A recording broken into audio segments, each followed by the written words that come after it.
विशाल हनुमंतराव मोहिते, गुणवान मी शिक्षण माझं LLB झालं आहे, मास्टर इन लॉ झालं आहे.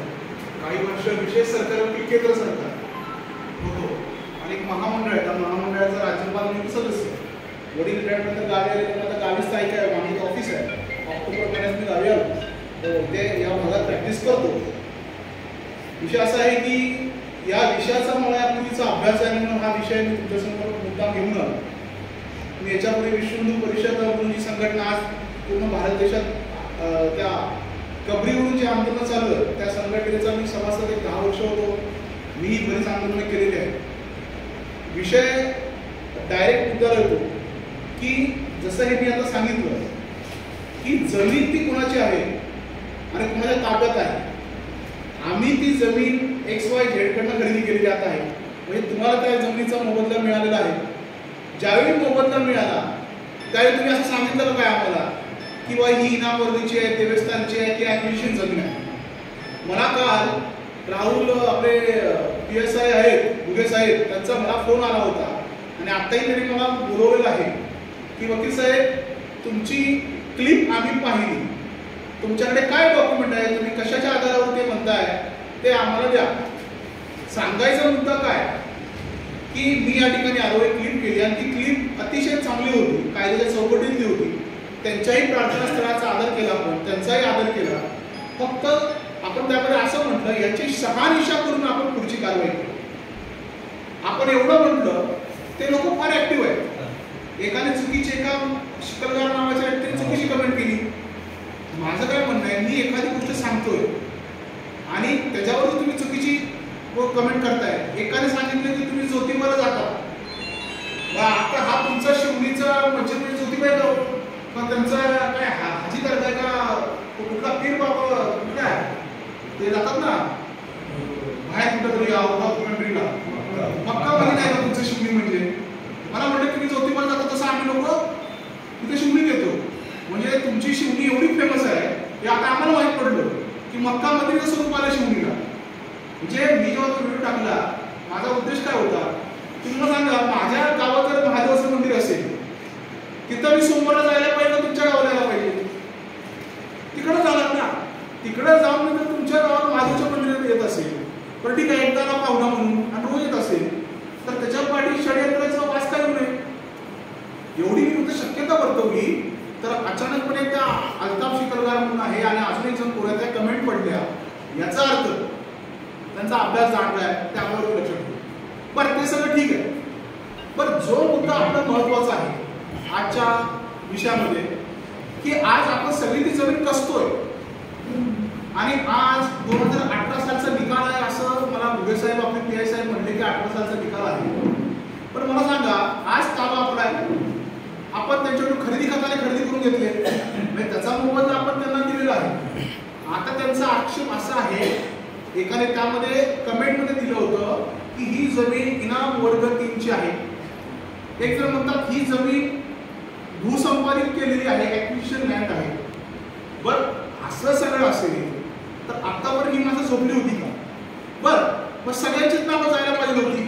तो जो एक वहिवटदार पीर नावाचा राहिला आहे त्याचं नाव तिथं कशाला राहिलं? सातबारा सगळ्यांनीच पुढं व्हायला पाहिजे होतं ना, त्या एकट्याचं नाव कसं राहिलं? हे सगळे असंख्य प्रश्न जे माझ्या मनात आहे. तुम्ही मला ठीक आहे, मी आज ग्रामस्थांना भेटणार आहे, त्यांच्या भूमिका जाणून घेणार, त्यांच्याकडे कागदपत्र आहे ती बघणार आहे. आज लक्षात घ्या, जरी ताबा असेल आपला पण आज तुम्ही सगळे सक्षम आहात. बऱ्याच वेळा काय होतं, पुढच्या पिढ्या सक्षम आहेत की नाही सांगता येत नाही, किंवा मुक्तीच्या निमित्ताने जर बाहेर गावी गेलं आणि त्या जमिनीचा दुसऱ्या कोणी ताबा घेतला किंवा आज आपण सगळे मिळून भांडतोय, कदाचित त्यावेळी ती सिच्युएशन नसेल. त्यामुळे एक गोष्ट एवढी क्लिअर आहे की आपला 7-12 व्यवस्थित झाला पाहिजे, आपली दुसरी कुठलीही भूमिका नाही. मग आपली ही भूमिका असू शकते का? असू शकते का म्हटलं की ज्याने हे सगळं केलंय, अर्ज टाकलाय किंवा तो करतोय, त्याला सांगायचं बाबा तुझं हा 7-12 तुझं सगळ्यांची नावं काढले, तशी पुन्हा आपला परत सगळ्यांची नावं टाकून दे. जर तो टाकत नसेल, सगळ्यांची नावं निघत असतील, तर उद्या समजा त्यांनी एखादा प्रोजेक्ट काढला, पोलीस संरक्षण आणणार, तुम्हाला जबरदस्तीने बाहेर काढलं, तर आपण सगळे काय म्हणू? त्याची कशी हिंमत होईल? मित्र बघून घे. आपल्याला डोकी फोडायची नाही, आपल्याला मारामारी करायची नाही, आपल्याला काय नाही. कायद्याचं राज्य आहे, मी वकील आहे, मी असा कुठलाही सल्ला तुम्हाला देणार नाही. उद्या समजा तो आपल्या बांधावा आला तर आपण काय करणार? कोर्टाची प्रोसिजर तुम्हाला माहिती आहे, मी पण वकील आहे, तुम्हाला स्टे कसा मिळतो, स्टे मिळाल्यावर काय होतं, परत पोलीस संरक्षण एखादा निघतो काय, सगळं तुम्हाला माहिती आहे. तर त्या भानगडीत न जाता आता जे आपलं 7/12 आहे तो दुरुस्त करून घ्यावा. मग तो प्रेमाने होईल तर प्रेमाने केला पाहिजे, नाहीतर आपल्या सगळ्या बांधवांच्या धक्काने होता. तेवढीच माझी भूमिका आहे. कारण की शेवटी जर उद्या ते बांधावरती आले तर आपण केस टाकून वर्षानुवर्ष आम्ही बसतो, त्याचा काही संबंध आहे. पण हे कोर्ट कचेरी अवॉइड करण्यासाठी, उद्या होणारी तणावपूर्ण परिस्थिती न होण्यासाठी आपण सगळ्यांनी प्रयत्न करण्यासाठी आपण या ठिकाणी जमलो. मला समजलं की त्यांनी XYZ ला येऊन सांगितलं की आता ही जमीन आमची आहे, बरोबर ना, असं कोणाला सांगितलं. मग प्रत्येकाच्या बांधवातून हे सांगायला का ही जमीन आमची आहे. बर, ही सगळी सुद्धा त्या पिराची जमीन आहे, त्या वहिवटीची जमीन आहे. मग तुम्ही आम्ही मूळ पुरुष कुणाचे होतो? आज जो वाद चालला या महाराष्ट्रामध्ये औरंगजेबच्या कबरीवरून, कुठून आले तुम्ही सगळे? इथले मूळचे पडळकर पवार आहेत का मुलानी खान वगैरे आहेत इथले मूळचे रहिवासी? पण तुम्हाला एवढी जमीन दिली कोणी? जर आपल्या गावात 2-3 मिळत असतील तर तुम्हाला एवढ्या जमिनीचा हक्क मिळाला कसा? ह्या सगळ्या गोष्टींचा विषय आहे. एखादं पुरातन किंवा जुनं डॉक्युमेंट असू शकतं त्यांच्याकडे, मी नकार देत नाही, पण वर्षानुवर्ष आम्ही कसतोय. आज 20पेक्षा वर जास्त कसल्यानंतर त्याचा माझा अधिकार प्राप्त होतो. मग आतापर्यंत काय या गोष्टी घडल्या नाहीत आणि आताच का घडतात? मला वाटतं या सगळ्या गोष्टींचा आपण अभ्यास केला पाहिजे. आणि माझं एवढंच प्रामाणिकपणे मत आहे, जसा आमचा पूर्वीचा 7/12 होता आपल्या सगळ्यांचा, तसा होण्यासाठी आपण प्रयत्न केला. मग त्या प्रयत्नासाठी एकजुटीनं ते प्रयत्न केले तर सगळ्यांचं नील होईल. उद्या जर तुम्ही ठरवलं की जोपर्यंत माझ्या उमऱ्यापर्यंत प्रॉब्लेम येत नाही तोपर्यंत भांडणार नाही, प्रत्येकाने भांडत बसायचं, तर कुणाला विजय होणार नाही. कारण 8च्या तारखेला ते जर पोलीस स्टेशनला जाऊन सांगत असतील याचा अर्थ त्यांच्याकडे कॉन्क्रीट एव्हिडन्स काहीतरी आहे. म्हणजे जाहीर होतो का ते आज जर एवढं बोलत असतील किंवा PI साहेबांना जाऊन, म्हणजे बघा ना किती दिवस झाले, 2 दिवसापूर्वी मी 1-2 दिवसापूर्वी बाईट दिली, PI साहेबांना जाऊन भेटले, आमच्याकडे पुरावे आहेत, त्यांच्याकडे काय आहे हे सगळं बघतात. बरं, मी तुम्ही सगळ्यांनी माझी क्लिप बघितली, आक्षेपार्ह एक गोष्ट आहे का साहित्यामध्ये, फक्त आपण एक इशारा बघा किंवा लोकांना जागृत करण्यासाठी ती व्हिडिओ क्लिप केली होती. नुसतं जागृत केलं म्हणून त्यांना एवढी चीड आली, याचा त्यांच्याकडे कॉन्क्रीट काहीतरी आहे. पण हेही सत्य आहे, तिथला मूळ पुरुष मी आहे, तुम्ही सगळे आहात. त्यामुळे तिथल्या जमिनीवर स्वाभाविक तुमचा हक्क आहे. कुणीतरी पीर बाबा येणार, वहिवाट देणार, शकीलगार येणार आणि आधी हक्क सांगत असेल आपल्या वाईट वडिलांच्या जमिनीवरती, तर ते चुकीचं आहे. बरं, काही जणांनी 167 साली जमीन खरेदी केली ना, 30 वर्ष झाली, 40 वर्ष झाली, तुम्ही मध्ये आधी का नाही आला? मग कुठला तरी एक शिक्षक उठला, त्याला सगळे डॉक्युमेंट बघितले, त्याला वाटलं ही जमीन आमच्या सगळी पिराची आहे, त्यानं काहीतरी कागदी गुन्हे नाचवले, त्याला एका ट्रिब्युनलने किंवा एका वकील कुठलाही कोर्ट असेल त्याने आदेश दिला आणि तो जर आमच्या मानमोडीवरती आज बसणार असेल तर हे व्यवहाराने चुकीचं आहे. बरं, आता 30 एकरवर दिसतोय, असा किती एकरवरती बसणार आहे बाबा? आणि एवढ्या जमिनीची तुम्हाला आवश्यकता आहे का? आज हिंदू समाजाची किंवा एकंदर अवस्था बघतोय, आपलं घर फुटल्यानंतर काही लोकांना 2-2.5 एकर जमीन राहिली. मग तुझ्या पिरासाठी एवढी 30 एकर जमीन तुला पाहिजे का? आणि त्या पिराची माझा काय संबंध आहे? माझा महादेव आहे, माझा मारुती आहे, माझा विठोबा आहे. तुमच्याकडे पुरातन शंकराचं मंदिर पण असेल किंवा जुनी मंदिर आहे, त्याची एवढी जमीन आहे का? त्या मंदिराची जमीन आहे का? मग ह्या पिराची एवढी जमीन कुठून आली? हा सगळा एक सावळा गोंधळ आहे. काय असेल ते असेल, पण माझी जमीन माझ्या ताब्यात राहिली पाहिजे. वर्षानुवर्ष जे मी कसतोय ते माझं आहे, हक्काचं आहे, ते माझ्या ताब्यात राहिलं पाहिजे आणि माझा 7/12 तो व्यवस्थित करून मिळाला पाहिजे. या त्रिस्त्रीसाठी आपण इथं बसतो. मग त्यासाठी काय करावं लागेल? बरं, कोणाला सांगावं लागेल का? किंवा त्याच माणसाला विनंती करता येईल का की बाबा हे करतो तू चुकीचं करतोस, हे जे केलेलं तू सगळं सरळ कर आणि आमचं तुमच्याबद्दल काही दुमत नाही असं म्हणून पण त्याला सांगू, रिक्वेस्ट करू. जर रिक्वेस्ट करून ऐकत नसेल तर का ओढावं लागेल, फटका द्यावा लागेल, ती पण तयारी ठेवली पाहिजे. जर प्रेमाने ऐकत नसेल तर ती पण तयारी ठेवली पाहिजे. त्यासाठी आपण जमलेलो आहोत की पुढील दिशा या सगळ्या विषयाची काय करायची, आपण कशा प्रकारची करायची, यासाठी आपण एक साधं चर्चा करू. परत या विषयामध्ये नक्की कुठून विषय सुरू झाला? 2018ची ऑर्डर असं मला समजलं. आता मग 18 ते 25 किंवा 24 हे गाव बसले होते का? पण तुम्ही 19 साली 20 साली 21 साली सातबारा काढलं असेल तेव्हा ते नाव होतं. मग 18ची ऑर्डर आत्ताच इम्प्लिमेंट का झाली? मग उद्या असं नको की एखाद्या सरकारच्या किंवा मस्जिदीचा जर प्रोजेक्ट आला त्याला आमदार किंवा खासदार फंडातून पैसे आले तर तुम्हाला ती जमीन द्यावी लागेल.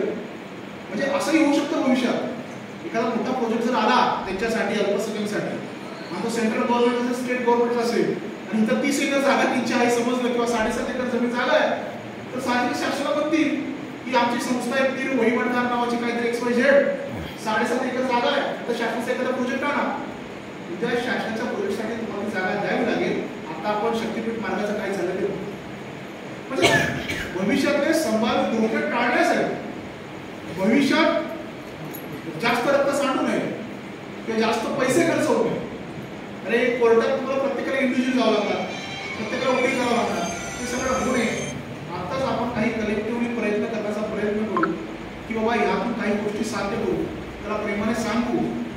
तुम्ही जे सगळे जाणकार पुढारी लोक आहेत त्यांना सांगितलं पाहिजे बाबा या गावात यापूर्वी असं घडलंय का? या गावचा इतिहास एवढा जुना आहे, इथं बाबा एक मस्जिद होती, शिव आले नाही, आम्ही मान्य करतो. मग ही 30 एकर जागा आहे, 7.5 एकर आहे, हा पीर वहिवाटदार कोण आहे? यापूर्वी कधी तुम्ही ऐकलंय का हा गोष्ट? त्यामुळे अशा स्वरूपाचं वातावरण हे चुकीचं आहे. अशा स्वरूपाचं कन्व्हिन्स त्याला करू शकतो का? त्यामुळे आता आपण चर्चेला सुरुवात करू. पहिला मुद्दा मला वाटतं चर्चा केली पाहिजे हा विषय आला कसा. आणि मला वाटतं काही लोक आपली संभाजीनगरला जे पूर्वी औरंगाबाद म्हणायचे संभाजीनगरला गेली होती कोर्टामध्ये. काही लोकांना सातबारा कोणतरी नाम लावलं, काही जणांचं रिजेक्ट झालं असंही मला समजलं.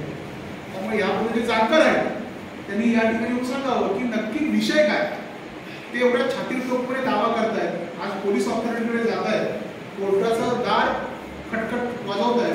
याचा अर्थ यांच्याकडे कॉन्क्रीट असं काय इनाम वर्गातील आहे, कब्जा केलेली जमीन आहे का पूर्वी कुठल्या पुजाऱ्याच्या नावाला दिलेली आहे, असं काय आहे अशी एक साधं मला चर्चा करू. त्या मिटिंगच्या अंती जो निर्णय आपण सगळे मिळून घेऊ. मला भुगे साहेबांनी मला पोलीस स्टेशनला बोलवलं की मला येऊन भेटा. कारण काय मी आल्यानंतर तो विषय जरा हॉट स्पॉटवरती आला तर माझी मागची पार्श्वभूमी त्यांना माहीत असेल कदाचित. कारण की या विषयात हिंदू समाजाच्या विषयात मी स्वतः राष्ट्रीय स्वयंसेवक संघाचा स्वयंसेवक आहे, विश्व हिंदू परिषदेचं काम केलेलं आहे. आणि जेव्हा जेव्हा लव जेव्हा आणि ह्याला आता जो झालेला तुमच्या ह्याला लँड जेव्हा असं म्हणतात आणि जमिनी ॲक्वायर करायच्या. आज मागे गावात तुम्ही एंट्रीला जावा एक मोठी मजार बाजूलाच आहे. तुम्ही तरसर आणि कारखाना रोडला जावा सोनीला तिथे एक मजार पडलेली आहे. अशा जागा जागोजागी मजार लावायची, त्याला पांढरं हे करायचं, नंतर तिथं मोठा खडका उभं करायचं. त्याला जमीन जिहाद किंवा लँड जिहाद असं म्हणतात. त्याचं सोप नाही. आणि आज तुम्हाला सांगतो 3 नंबरची जमीन वक्फ बोर्डाच्या ताब्यात आहे. पहिली डिफेन्सच्या ताब्यात आहे, दुसरी रेल्वेच्या ताब्यात आहे आणि 3 नंबरला या भारत देशातील 3 नंबरची जमीन वक्फ बोर्डाच्या ताब्यात आहे आणि पाकिस्तानच्या क्षेत्रफळापेक्षा मोठी जमीन आहे. आणि अशा स्वरूपाचं मी 2023 साली एक मोठं आंदोलन केलं होतं नवी मुंबई कालोनीमध्ये. अनधिकृत मस्जिद 1 एकरवरती मी स्वतः आपण निष्कासित केली होती महानगरपालिकेच्या माध्यमातून. त्यामुळे अशा स्वरूपाची परिस्थिती आहे. आपल्याला ते माहीत नसतं आणि हा सगळा विषय नवीन असतो. पण हा नक्कीच विषय आपला पोटा पाण्याचा आहे, शेतीचा आहे. आपण बांध सोडत नाही, एवढी एकर कशी सोडू? साहजिकच आहे. भांडं होतं आपली भांडं होतात आणि एकरच्या एकर कशात घालतोय हे सगळं चुकीचं आहे. त्यामुळे मला जे वाटलं ते तुमच्यासमोर मी मांडलं. ज्यांना या विषयात माहीत आहे त्यांनी एकेकाने हा विषय सगळ्यांना सांगावा.